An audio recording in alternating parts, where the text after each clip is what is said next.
Maayong adlaw bukidnon. So another day na naman tayo sa ating garden. So naaday ko kuan diri kanang 250 ml nga Coke o 1.5 nga Coke, Sprite or kaning orange no. Kanang Royal o. So ang kani siya, ako ani siyang gibangagan diri dapit. O kay ato ang tamnan sa ato ang plants og sa ato ang pichay soon. Pero karon plants lang sa ako ang gitanom. Pakita nila ko sa inyo unya ang resulta niya. So, inani siya bote, dinani siya itaklob no, gitaklob na ko diri pikas. Ako siyang gipikas. Oh, bali half lang inyong pikason no, nara siya half. Pagkahuman, ako adin siyang gibutangan og kanang yuta diri no sa sulod o sa iyahang patambok nga yuta.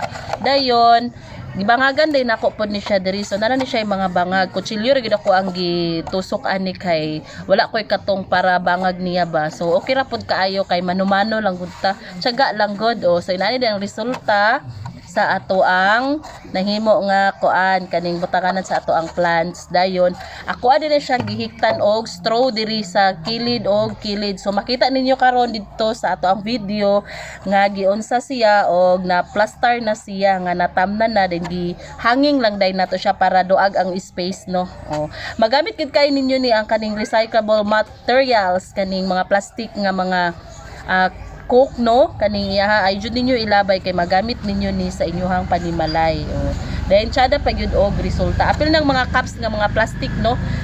Ug mao kini ang resulta sa atong reusable materials or plastic nga mga materials no. So kung naamoy mga plastic diha sa inyong panimalay, ayaw gyud ninyo ilabay, iparehas inani siya kay para makatsada og nindot sa inyong panimalay kay sudlanan na siya sa inyong mga plants or dili sa inyong mga toothbrush kanang mga plastic. So ayaw gid niyo ilabay, ayaw ninyo sunuga kay ngano makatabang pata sa environment. O tan-awan ninyo giunsa nako pag kanang design ni sila, giunsa nako pag butang no kaning mga plastic materials. So gibutangan ra pud nako nag mga plants gud diha kung unsay naa di sa akong balay ug unsay naa sa inyong panimalay, pwede ra jud kaay na ninyo itanom diha. So ang ako bitong patambok ani nga yuta kay katong kuan kanang tai sa baboy, so kanang na dry na bitaw nga katang tai o mas nindot siya kay para matambok gyud pod ang inyong tanom. So diha ra nako na siya gibutang sa amo ang payag-payag sa hanging plants kay naam siya sabitan kanang kawayan no. O kay naa man na straw kay gihiktan man na nato ang atuang kanang plastic material diha no para di siya mahulog. Dayon kuan kayo kanang tipid kayo sa space, di ba? O tanawa tsada kayo.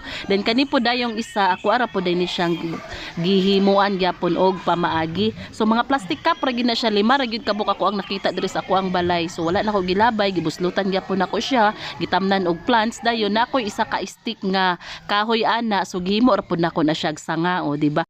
Thank you for watching and God bless.